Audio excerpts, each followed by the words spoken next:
गुरु प्यारी सात संगत जी, राधा स्वामी जी।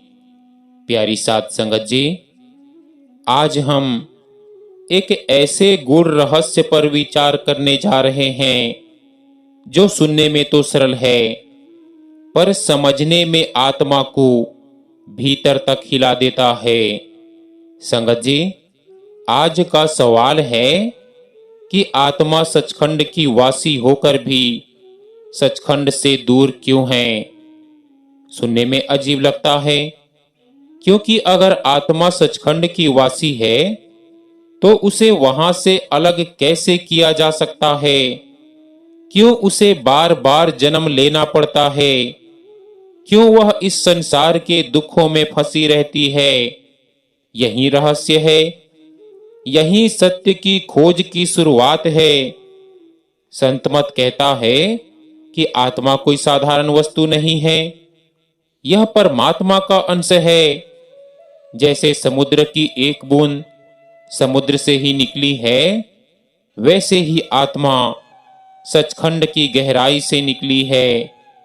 वह शुद्ध थी, निर्मल थी, उसमें कोई मैल, कोई वासना, कोई भटकाव नहीं था। वह सिर्फ प्रेम थी, सिर्फ प्रकाश थी, सिर्फ अहंकार रहित अस्तित्व थी। उसका एक ही केंद्र था और वो है सत्पुरुष, यानी अनंत शांति का सागर। सचखंड कोई स्थान नहीं, बल्कि एक अवस्था है जहां मैं और तू का भेद मिट जाता है, जहां केवल एक ही सत्ता है, केवल प्रेम, चेतना, आनंद की सत्ता। जब आत्मा वहां थी, उसे कोई अलगाव का अनुभव नहीं था। ना वहां समय था, ना मृत्यु, ना जन्म, ना मन। वहां वह परम शांति में स्थित थी, सत्पुरुष के चरणों में, उसकी झनकार, उसकी धुन में लीन। वहां कोई शब्द नहीं बोला जाता, वहां केवल अनहद नाद की गूंज है। वह ध्वनि जो ना प्रारंभ है ना अंत, वह ध्वनि ही उसका भोजन है, वह ध्वनि ही उसकी पहचान है। लेकिन एक क्षण ऐसा आया जब आत्मा के भीतर जानने की एक लहर उठी कि मैं कौन हूं, मैं क्या हूं। और उस सूक्ष्म तरंग ने ही उसकी यात्रा आरंभ कर दी। वह लहर, वह सूक्ष्म स्पंदन जिसे संतों ने कहा आत्मा की पहली कंपन, यही था उसका सचखंड से बाहर निकलना। वह सत्य की एक लहर थी। वह जानना चाहती थी, देखना चाहती थी, अपनी शक्ति का अनुभव करना चाहती थी। यही जिज्ञासा धीरे धीरे रूप लेती गई और आत्मा चेतना से अलग होकर मन माया के क्षेत्र में उतरी। अब वह एक नहीं हो रही, दो हो गई। एक जो देखती है और एक जो देखी जाती है। और यहीं से शुरू हुई भ्रम की यात्रा, जो अनंत युगों से चली आ रही है। संत तुलसीदास ने कहा, ज्यों जल में कमल रहत, जल ना बासै तैसै। संत संसार में रहत, संसार न बासै। पर हमारी आत्मा वह कमल नहीं रह सकी। वह संसार के जल में उतरते उतरते अब उस जल में भीग गई है। वह अपनी सुगंध भूल गई, अपनी पहचान भूल गई। अब वह सोचती है कि मैं यह शरीर हूं, मैं यह मन हूं, मैं यह नाम, यह रिश्ते, यह कर्म हूं। और यही है उसकी सबसे बड़ी भूल। सतगुरु कहते हैं कि हे आत्मा, तू अपने घर को भूल गई है। तेरा घर सचखंड में है, जहां तू आनंद की मूर्ति थी, पर तूने अपने आप की मिट्टी और माया में गुम कर दिया। तू वही चिंगारी है जो अब राख में दब गई है। पर याद रख, तेरे भीतर अभी भी वह अग्नि है जो जल उठेगी जब नाम की चिंगारी लगेगी। जब तू सचखंड से उतरी थी, सतपुरुष ने तुझे अकेला नहीं छोड़ा था। उसने अपने प्रेम की डोर यानी शब्द नाम तेरे भीतर ही बांध दी थी, ताकि जब तू भटके तो वही नाम की ध्वनि तुझे पुकारे। आज भी वह धुन तुझ में गूंज रही है, पर तूने संसार के शोर में उसे दबा दिया है। तेरी आंखें बाहर देखती है, तेरे कान संसार सुनते हैं, पर वह आवाज भीतर से पुकारती है कि लौट आ, ए मेरे अंश। इसीलिए संत कहते हैं कि भजन सिमरन कोई अभ्यास नहीं, वह अपनी मूल धुन को पहचानने का प्रयास है। वह याद है, वह लौटने की पुकार है। जैसे कोई बच्चा माँ की गोद से दूर चला जाए तो माँ की आवाज सुनते ही दौड़ पड़ता है, वैसे ही आत्मा नाम सुनते ही भीतर खींचती है। संगत जी, आत्मा सचखंड की वासी है, पर उसका ध्यान बाहर मुड़ गया है। उसने अपना केंद्र खो दिया है और उसी कारण वह सचखंड से दूर है। परंतु सुखद सत्य यह है कि वह डोर अभी टूटी नहीं है। नाम जो सतपुरुष ने भीतर बांधा था, वही आज भी उसे घर बुला रहा है। बस आत्मा को अपनी आंखें भीतर मोड़नी है, ध्यान को संसार से हटाकर भीतर लगाना है और उस नाम की धुर में उतर जाना है। तभी उसे याद आएगा कि मैं कभी दूर थी ही नहीं, मैं तो सदा वही थी, सचखंड की। संगत जी, पहली कड़ी में हमने जाना कि आत्मा सचखंड की ही वासी है। वह सतपुरुष की झोली में बसी हुई थी, जहां केवल प्रेम, शांति और चेतना का महासागर था। पर अब हम उस गूढ़ रहस्य में उतरेंगे कि आखिर कैसे ऐसा क्या हुआ जिससे यह आत्मा उस अनंत आनंद लोक से निकलकर नीचे समय और माया के बंधनों में आ गई। संत मत बताता है कि सचखंड वह स्थान नहीं है जो कहीं ऊपर आसमान में हो, वह तो चेतना की सर्वोच्च अवस्था है। वहां मैं और तू का भेद नहीं, वहां केवल हम हैं, जहां सब कुछ एक ही सत्ता में लीन है। सतपुरुष की चेतना से जब यह आत्मा उत्पन्न हुई तो उसमें परम प्रेम की कंपन थी, एक लहर थी अनुभव करने की। जैसे कोई सागर अपनी एक बूंद को बाहर भेजता है ताकि वह स्वयं को नए रूप में देख सके, वही बूंद, वही आत्मा एक हल्की स्पंदन तरंग के रूप में सचखंड से नीचे की ओर चली। संतों ने कहा कि सतपुरुष की आज्ञा से आत्मा का प्रवाह प्रारंभ हुआ। यह प्रवाह किसी दंड का परिणाम नहीं था, बल्कि सृजन की प्रक्रिया थी। पर जैसे ही चेतना की लहर नीचे उतरी, उसे विभाजन का अनुभव हुआ। पहले जहां केवल प्रेम था, अब वहां जानने की इच्छा जागी। पहले जहां केवल प्रकाश था, अब वहां छाया की जिज्ञासा उठी। यही थी भ्रम की पहली रेखा। जैसे ही यह लहर नीचे उतरी, उसे मन की सूक्ष्म परत ने घेर लिया। मन जो केवल सोचने और विभाजित करने का उपकरण है। मन ने आत्मा से कहा कि तू अलग है, तू स्वतंत्र है, तू देख, तू अनुभव कर। और इसी भ्रम में आत्मा ने मन की बात मान ली।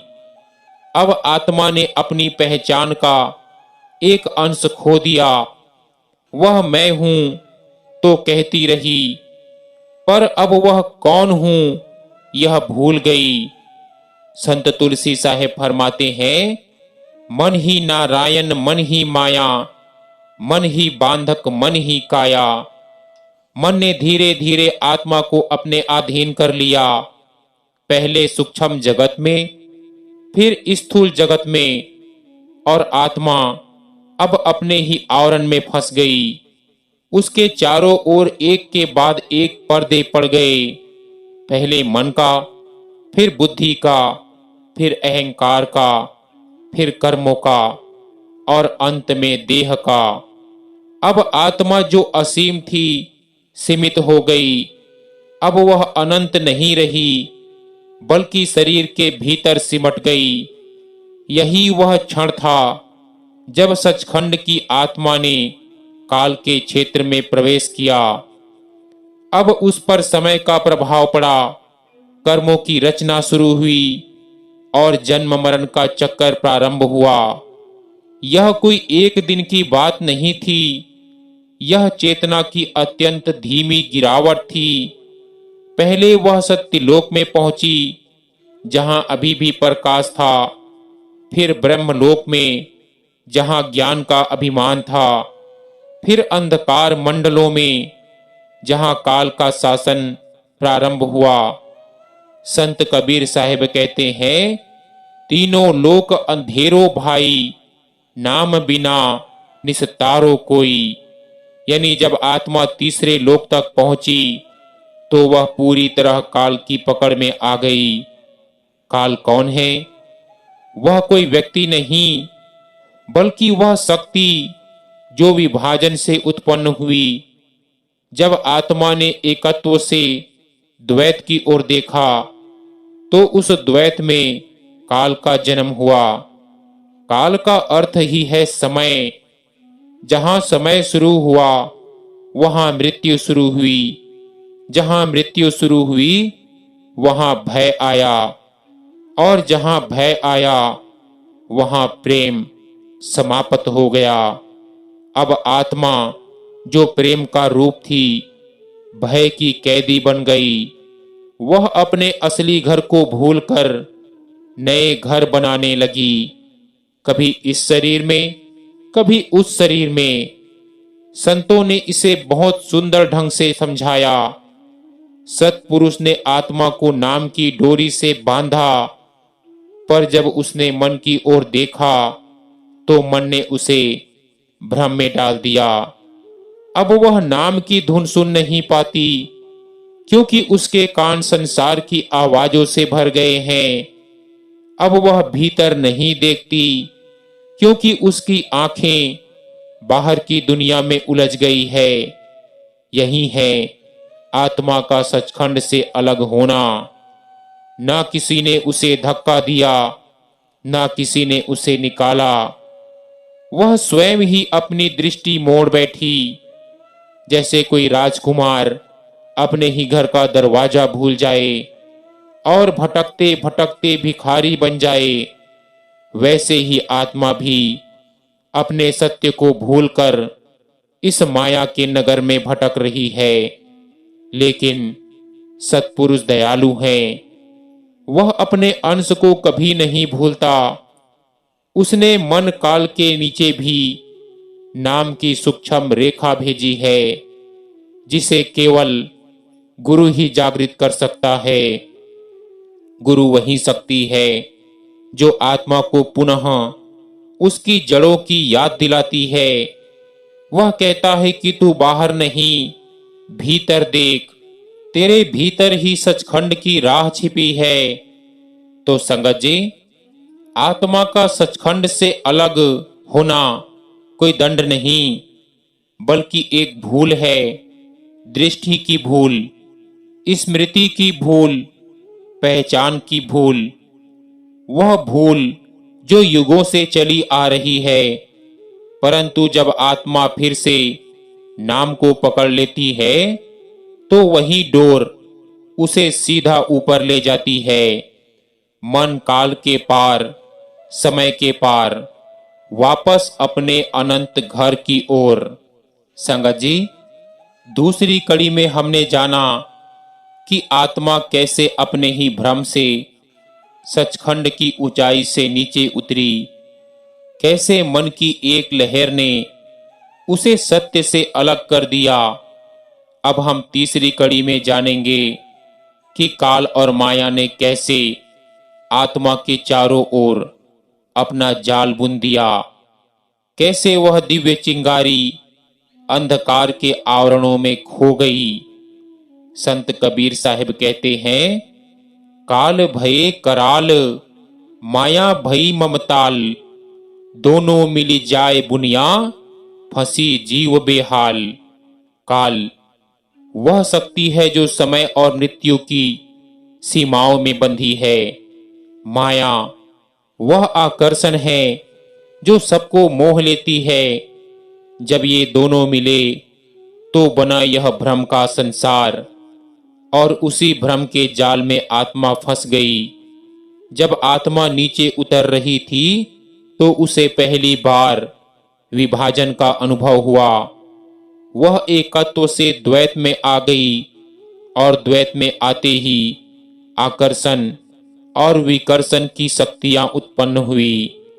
यही दो शक्तियां, काल और माया, संत मत में सृष्टि की जड़ मानी गई है। काल ने कहा कि मैं शासन करूंगा, माया ने कहा मैं आकर्षित करूंगी, और दोनों ने मिलकर कहा कि हम आत्मा को रोक कर रखेंगे ताकि वह ऊपर ना जा सके। अब आत्मा को नीचे खींचने का यह कार्य धीरे धीरे परत दर परत चला। पहले मन के सूक्ष्म जगत में बंधन बना, फिर कर्मों के नियम बने, फिर इच्छाएं जगी, और हर इच्छा ने एक नया बंधन रच दिया। इच्छा ही जन्म का कारण है और इच्छा ही मृत्यु की जड़। जब आत्मा किसी वस्तु को अपना कहने लगी तो काल मुस्कुराया, क्योंकि अपना कहना ही उसकी कैद है। काल कोई बाहर का राक्षस नहीं है, वह हमारे भीतर की अधूरी चाह है जो कभी खत्म नहीं होती। एक इच्छा पूरी होती है तो दूसरी सिर उठा लेती है, और इसी क्रम में समय, कर्म और मृत्यु का चक्र घूमता रहता है। माया उस काल की सहायक है। वह रूप बदल बदल कर सामने आती है, कभी आकर्षक वस्तु के रूप में, कभी मोहक विचार के रूप में, कभी किसी प्रियजन के प्रेम के रूप में। पर उसका लक्ष्य एक ही है, आत्मा का ध्यान बाहर रखना। भाइयों, आत्मा की सबसे बड़ी शक्ति ध्यान है। वह जहां भी ध्यान लगाती है वहीं उसकी सत्ता बहने लगती है। काल और माया ने एक रहस्य समझ लिया, इसीलिए उन्होंने संसार को ऐसा बनाया कि आत्मा का ध्यान कभी भीतर टिके ही नहीं।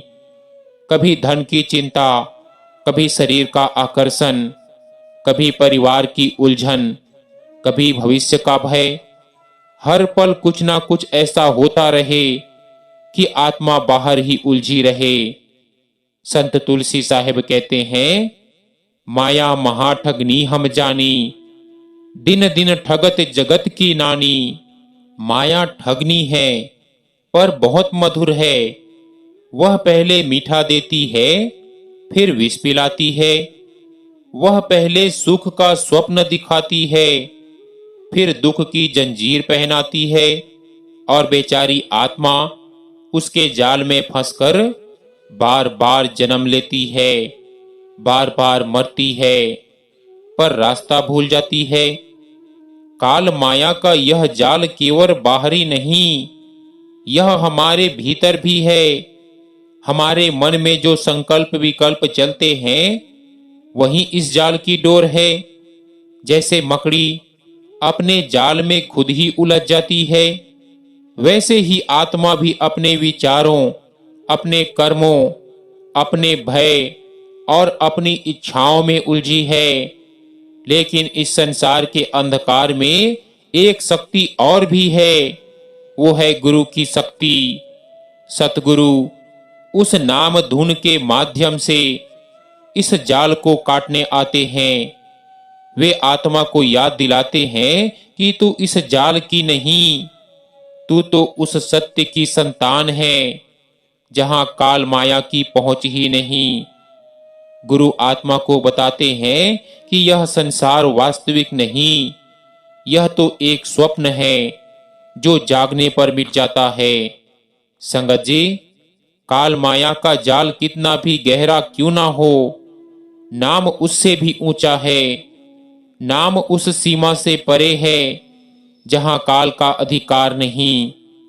जब आत्मा नाम का सिमरन करती है तो वह अपनी दृष्टि को धीरे धीरे भीतर मोड़ती है। जैसे सूर्य उगते ही अंधकार मिट जाता है, वैसे ही नाम के प्रकाश से काल माया का सारा जाल जल जाता है। तो संगत जी, अभी हमने समझा कि कैसे काल माया ने आत्मा को नीचे खींचा, कैसे इच्छा और अहंकार के जाल ने उसे बांधा, और कैसे केवल नाम ही वह दिव्य डोर है जो उसे ऊपर उठा सकती है। अब हम जानेंगे मन और इंद्रियों की सत्ता जो आत्मा पर ऐसे छाई कि वह अपने असली स्वरूप को भूल ही गई। संतों ने कहा है, मन ही संसार है, मन ही बंधन है और मन ही मुक्ति का मार्ग भी। देखो, जब आत्मा सचखंड से उतरी तो उसके साथ मन की एक परछाई भी बनी। यह मन पहले तो बहुत सूक्ष्म था, सिर्फ एक उपकरण की तरह जिससे आत्मा अनुभव कर सके। पर जैसे ही आत्मा ने अपनी दृष्टि भीतर से हटाकर बाहर की ओर की, मन ने धीरे धीरे अपनी सत्ता बढ़ा ली। अब आत्मा ने मन को सेवक नहीं, स्वामी मान लिया। संत कबीर साहिब कहते हैं, मन तू पावन नाम बिना काल तेरा साथी। मन का स्वभाव है दौड़ना, वह कभी एक जगह टिकता नहीं। वह भूत में चला जाता है, भविष्य की चिंता करता है और वर्तमान को खो देता है। यही मन अब आत्मा का नेत्र बन गया। आत्मा उसी से देखती है, उसी से सोचती है, उसी से अनुभव करती है और यहीं से भ्रम गहराता है। मन ने आत्मा से कहा कि देखो, यह संसार सुंदर है। फिर उसने इंद्रियों को जन्म दिया, आंख, कान, नाक, जीभ और त्वचा। अब आत्मा के सामने 5 दरवाजे खुल गए। हर दरवाजे से कोई ना कोई आकर्षण आने लगा। आंखें रूप देखने लगी, कान सुनने लगे, जीभ स्वाद चखने लगी, नाक गंध में रम गई, त्वचा स्पर्श के सुख में खो गई और बेचारी आत्मा इन सब को अपना अनुभव मानने लगी। संतों ने इसे बहुत सुंदर कहा है कि मन तो पंछी 5 दरवाजे, उड़त फिरत जग माही। यानी मन इंद्रियों के माध्यम से हर दिशा में उड़ता है, कभी इधर कभी उधर। आत्मा को इस दौड़ में बांधकर मन ने उसे भुलवा दिया कि वह स्थिर प्रकाश है। अब आत्मा स्थिर नहीं रही, वह चंचल हो गई, इच्छाओं में उलझ गई। इंद्रियां बाहर की ओर जाती है, उनका स्वभाव ही है बाहर खींचना, और मन वही करता है जो इंद्रियां चाहती है। इसीलिए संतों ने कहा, मन और इंद्रियां 2 घोड़े हैं जो आत्मा को खींच रहे हैं, एक बाहर की ओर, दूसरा नीचे की ओर। और आत्मा उस रथ की सवारी बनकर बेबस होकर देखती रहती है। पर आत्मा भूल गई है कि वह इन दोनों से ऊंची है। वह इनकी स्वामिनी है, सेविका नहीं। मन और इंद्रियां तो साधन थे, पर अब वे स्वामी बन बैठे हैं। जैसे कोई राजा अपने मंत्री को अधिकार दे दे और मंत्री ही सिंहासन पर बैठ जाए, वैसे ही आत्मा का राज मन ने छीन लिया। अब मन सोचता है, निर्णय करता है और आत्मा बस साक्षी बनकर देखती रहती है। संत रैदास जी ने कहा, मन चंचल मन चोर, मन ठग, मन कापुरुष, मन ना माने तो कोई उपाय नहीं। मन इतना सूक्ष्म है कि वह बाहर भी है और भीतर भी। कभी भजन में ध्यान लगाने बैठो तो वह हजारों विचारों की बौछार कर देता है। कभी नाम जपो तो कहता है कि थोड़ी देर बाद। कभी भीतर शांति मिले तो वह नया बहाना बना देता है। यही उसकी चाल है, वह आत्मा को भीतर जाने ही नहीं देता। संतों ने कहा, मन को मन से नहीं जीता जा सकता, उसे केवल नाम की शक्ति से बांधा जा सकता है। जब आत्मा सिमरन करती है तो नाम की तरंग भीतर उठती है। वह तरंग मन के विचारों को शांत करती है। धीरे धीरे वह मन की दिशा बदल देती है। अब मन बाहर नहीं दौड़ता, वह भीतर सुनने लगता है। वह नाम की धुन में स्थिर होता है। इसी अवस्था में आत्मा महसूस करती है कि मैं मन नहीं हूं, मैं विचार नहीं हूं, मैं देख रही हूं, मैं स्थिर हूं। और यही पहचान मुक्ति की पहली सीढ़ी है। जब यह अनुभव स्थिर हो जाता है तब इंद्रियां अपने आप शांत हो जाती है।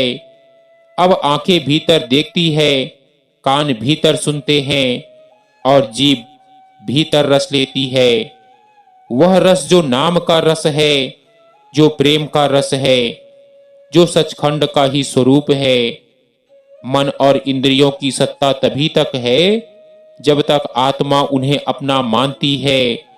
जैसे ही आत्मा अपने स्वरूप को पहचान लेती है, ये दोनों उसके सेवक बन जाते हैं। तभी वह भीतर कहती है कि अब मैं बंदनी नहीं, मैं तो सचखंड की रानी हूं। तो चौथी कड़ी में हमने जाना कि कैसे मन और इंद्रियों ने आत्मा पर अपनी छाया डाली और कैसे नाम ही वह शक्ति है जो इस छाया को मिटा सकती है। संगत जी, अब हम जानेंगे कि कर्म बंधन और जन्म मृत्यु का सिलसिला क्यों शुरू हुआ। यह संसार जो तुम देख रहे हो, जहां जन्म है मृत्यु है, जहां हंसी है आंसू है, वही असल में आत्मा का बंधन स्थान है। सचखंड की आत्मा जो कभी असीम प्रकाश में थी, अब कर्मों की जंजीरों में जकड़ी हुई है। कभी उसने सोचा भी नहीं था कि एक दिन उसे जन्म लेना पड़ेगा, मरना पड़ेगा और फिर उसी चक्र में बार बार घूमना पड़ेगा। पर यह सब हुआ कैसे? कर्म कहां से आए और यह सिलसिला क्यों शुरू हुआ? आओ आज इस गूढ़ रहस्य पर पर्दा उठाते हैं। पहले पहल जब आत्मा ने मन से मेल किया, तब वह मन के गुणों से रंगने लगी। मन ने कहा चल अनुभव कर संसार का, और आत्मा ने कहा ठीक है देखती हूं। बस यहीं से शुरुआत हुई भ्रम की। मन ने आत्मा को कर्मों के बंधन में बांध दिया। जैसे ही आत्मा ने मैं और मेरा कहा, उसी क्षण से वह सचखंड से दूर हो गई। संत समझाते हैं कि मन माया के रंग में रंगा, जीव फंस गया कर्मों के संग। अब कर्म क्या है? कर्म है वो ऊर्जा जो आत्मा मन के संग करके बांधती है। हर विचार, हर वचन, हर क्रिया एक बीज है कर्म का, और हर बीज एक दिन फल बनकर लौटता है। एक बार आत्मा ने क्रोध किया, एक बंधन बन गया। एक बार लालच किया, दूसरा बंधन बन गया। एक बार किसी को ठेस पहुंचाई, तीसरा बंधन बन गया। धीरे धीरे यह जाल इतना घना हो गया कि आत्मा को अपनी असली पहचान ही भूल गई।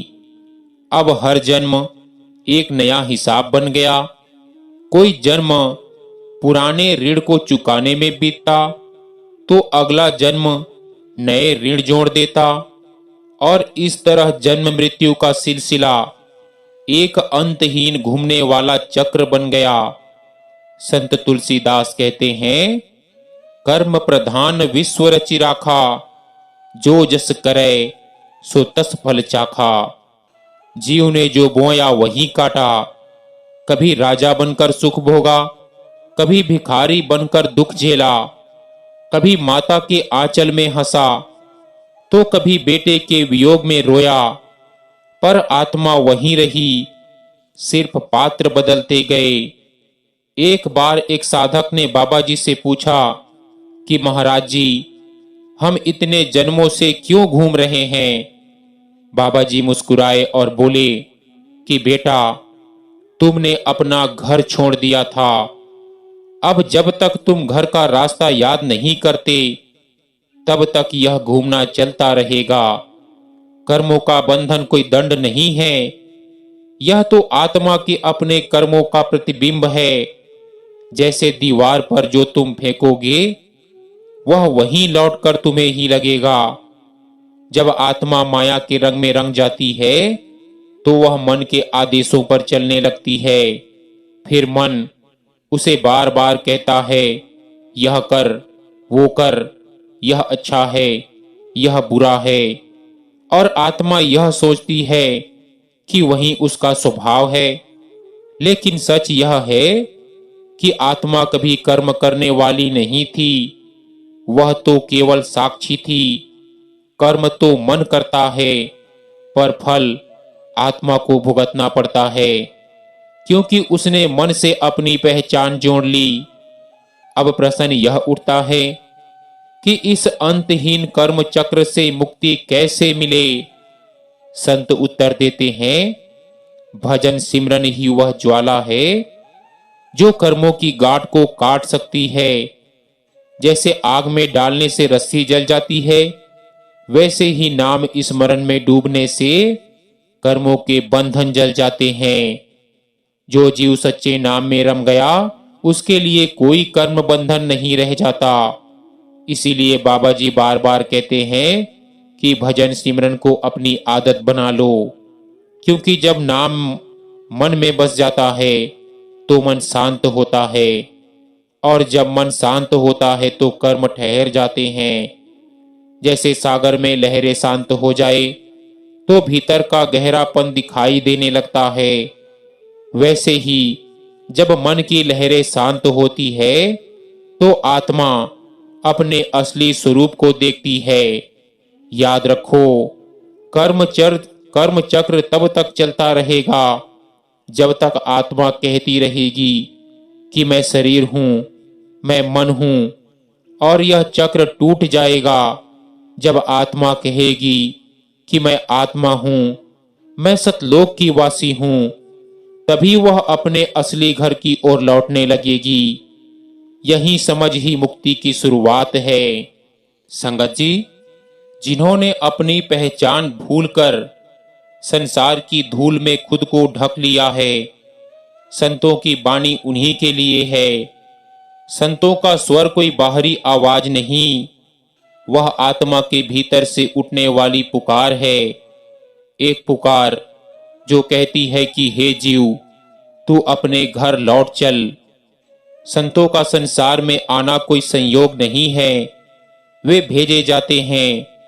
वे आते हैं उस प्रभु की आज्ञा से, ताकि वे भटकी आत्माओं को जगाए।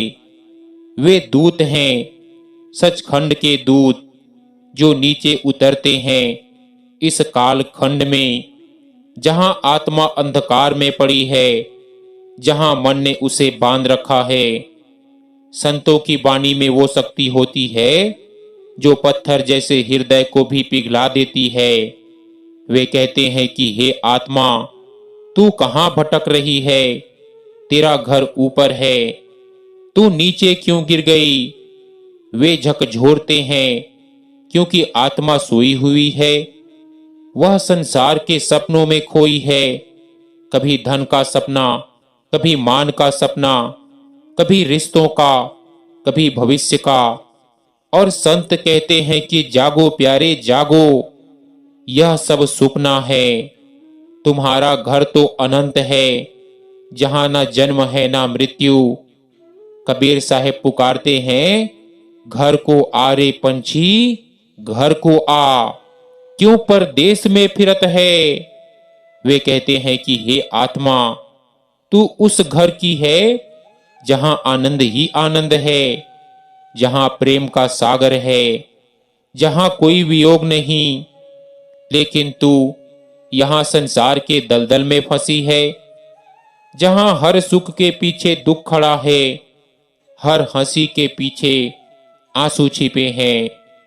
संत तुलसी साहेब फरमाते हैं, अब तो जाग मुसाफिर प्यारे, कब तक सोए सुहाग में धारे। वे आत्मा को याद दिलाते हैं कि तेरे भीतर वही धुन गूंज रही है जो सचखंड की है, बस तूने कान बंद कर लिए हैं। एक बार एक साधक ने पूछा कि महाराज, यह संसार इतना मोहक क्यों है। संत मुस्कुराए और बोले, क्योंकि यह काल का खेल है बेटा, जो आत्मा को उलझाने के लिए ही बनाया गया है। संसार तुम्हें खींचता है बाहर की ओर और गुरु तुम्हें बुलाते हैं भीतर की ओर। यह दोनों दिशाएं एक साथ नहीं चल सकती। इसीलिए संतों की वाणी आत्मा को भीतर की ओर मोड़ती है। वह कहती है कि अब लौट चल। प्रेमी आत्माओं, संतों का आह्वान केवल शब्द नहीं है, वह एक ऊर्जा है, एक तरंग है जो भीतर तक उतरती है। जब कोई जीव पहली बार संत की वाणी सुनता है तो कुछ भीतर कांप उठता है, वह रो पड़ता है। उसे समझ नहीं आता कि क्यों, पर वह आंसू आत्मा के जागरण के हैं। वह पुकार आत्मा को याद दिलाती है कि तू इस मिट्टी की नहीं, तू अमर प्रकाश की है। कभी कभी यह पुकार इतनी तीव्र होती है कि आत्मा सब छोड़ देना चाहती है, घर, मोह, मान सम्मान, इच्छाएं, सब, क्योंकि उसे भीतर से आवाज आती है कि चल, अब बहुत हुआ, घर लौट चल। गुरु का काम यही है कि आत्मा को उसके भीतर की दिशा दिखाना। वे कहते हैं कि तेरा घर ऊपर है, तेरी डोर ऊपर बंधी है, नाम उसी डोर का सिरा है। स्वामी जी महाराज कहते हैं, जैसे पक्षी उड़ने के लिए पंख फैलाता है, वैसे ही आत्मा को नाम से उड़ान भरनी है। यह संसार तुम्हें बांधता है, पर नाम तुम्हें ऊपर खींचता है। संतों की वाणी वह सीढ़ी है जिस पर चढ़कर आत्मा काल से पार जा सकती है। संतों का प्रेम किसी एक व्यक्ति से नहीं, वे समस्त आत्माओं से प्रेम करते हैं। वे कहते हैं कि हम किसी धर्म, किसी जाति के नहीं, हम आत्मा के हैं और आत्मा सब में एक है। उनका बुलावा सबको है, पर सुनता वही है जिसका भाग्य जाग चुका है।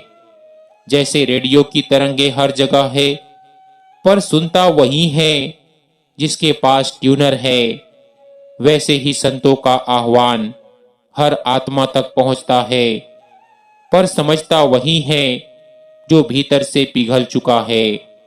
कभी कभी संतों की वाणी बहुत सरल लगती है, पर उसके भीतर गहराई महासागर जैसी होती है। वे कहते हैं कि नाम जपो, मन शांत करो, प्रेम से जियो। बस 3 वाक्य, पर इनके भीतर छिपी मुक्ति है। क्योंकि जब आत्मा नाम से जुड़ती है तो वह सचखंड की डोर पकड़ लेती है। तब कोई काल, कोई कर्म, कोई भ्रम उसे नीचे नहीं खींच सकता। संगत जी, संतों का आह्वान केवल सुनने के लिए नहीं है, वह चलने का निमंत्रण है। गुरु कहते हैं, बस अब उठो, भीतर उतर जाओ, क्योंकि वहां मैं तुम्हारा इंतजार कर रहा हूं। जब आत्मा यह बात सच्चे भाव से सुन लेती है तो वह पलटने लगती है। धीरे धीरे उसकी दिशा बदलती है, बाहर से भीतर, नीचे से ऊपर। और यही वह क्षण होता है जब सचखंड की यात्रा शुरू होती है। अब सब कुछ कहकर गुरु साहेब अंतिम कड़ी में कहते हैं कि जब आत्मा का सारा भार उतर जाता है, जब भीतर का रोना समाप्त हो जाता है, तब एक अद्भुत शांति उतरती है। वह शांति किसी शब्द में नहीं बांधी जा सकती। वह वही अनुभव है जिसे संतों ने गुरु की गोद कहा है, सचखंड का स्पर्श कहा है। जब वह अवस्था आती है, तब ना बाहर का कोई शब्द रह जाता है, ना भीतर का कोई प्रश्न। बस गुरु की मूरत सामने होती है और आत्मा उसके चरणों में समर्पित। जैसे बूंद सागर में जा मिली, वैसे ही आत्मा परमात्मा में लीन हो जाती है। उस क्षण आत्मा देखती है कि जो कुछ भी वह खोज रही थी, वह सब यही था। ना देह में, ना संसार में, ना ग्रंथों में, ना मंदिरों में, सब गुरु की दृष्टि में था। गुरु कभी बाहर से नहीं बुलाते, वो भीतर की नीरव पुकार सुनते हैं। जब साधक का सिमरन निस्वार्थ प्रेम से होता है, जब वह कुछ मांगना छोड़ देता है, तब गुरु स्वयं उसे वह दे देते हैं जो किसी को शब्दों से नहीं मिल सकता, नाम की जीवंत शक्ति। और वही शक्ति उसे काल से पार ले जाती है। वही शक्ति भीतर के अंधकार को काटती है। वही शक्ति उसे उस स्थान तक पहुंचा देती है जहां से कोई लौटता नहीं, जहां बस प्रेम है, शांति है, अनंत प्रकाश है। संगत जी, यह राह कठिन जरूर है, लेकिन असंभव नहीं। गुरु के प्रेम में चलो तो यह संसार भी भजन बन जाता है। हर दुख एक संदेश बन जाता है, हर आंसू सुमिरन बन जाता है, हर असफलता एक आशीर्वाद बन जाती है। बस एक बात याद रखो, गुरु से मोहब्बत करो, नतीजे से नहीं। भजन करो, सिमरन करो, लेकिन किसी उपलब्धि की चाह से नहीं, बल्कि इस भावना से कि हे सतगुरु, मैं तेरा हूं। फिर देखना, वही नजरिया संसार बदल देगा। कभी जो बातें दर्द लगती थी, वही तुम्हें परमात्मा की याद दिलाएगी। कभी जो दूरी लगती थी, वही निकटता बन जाएगी। गुरु का प्रेम किसी किताब में नहीं लिखा, वह दिल में लिखा जाता है। और जो उस दिल को पढ़ लेता है, वह फिर लौटकर संसार में उसी तरह नहीं रहता। वह बदल जाता है, निखर जाता है, शुद्ध हो जाता है। संगत जी, यही है आत्मा की यात्रा। जन्मों जन्मों से भटकी रूह का अपने घर लौटना, यह कोई साधारण बात नहीं। हर सिमरन का, हर शब्द, हर आंसू, हर प्रतीक्षा गुरु के चरणों तक पहुंचने का एक कदम है। इसीलिए जब भी सिमरन में बैठो, याद रखना, गुरु वही है, तेरे भीतर तेरी हर पुकार सुन रहे हैं। बस तेरा मन स्थिर हो, तेरा भाव सच्चा हो, तो दूरी अपने आप मिट जाएगी।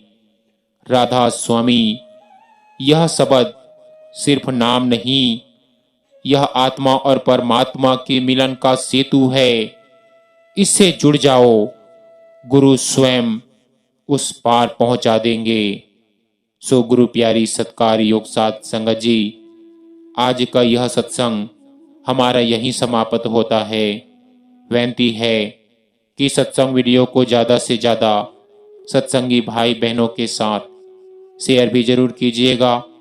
और जो भी सत्संगी भाई बहन चैनल पर नए हैं, उनसे हर बार की तरह हाथ जोड़कर विनती की जाती है कि रोजाना सत्संग सुनने के लिए अगर मर्जी पड़े तो चैनल को सब्सक्राइब भी कर सकते हैं जी। तो संगत जी, दीजिए इजाजत। मिलते हैं एक नए सत्संग वीडियो के साथ। तब तक के लिए आप सभी को प्यार भरी राधा स्वामी जी।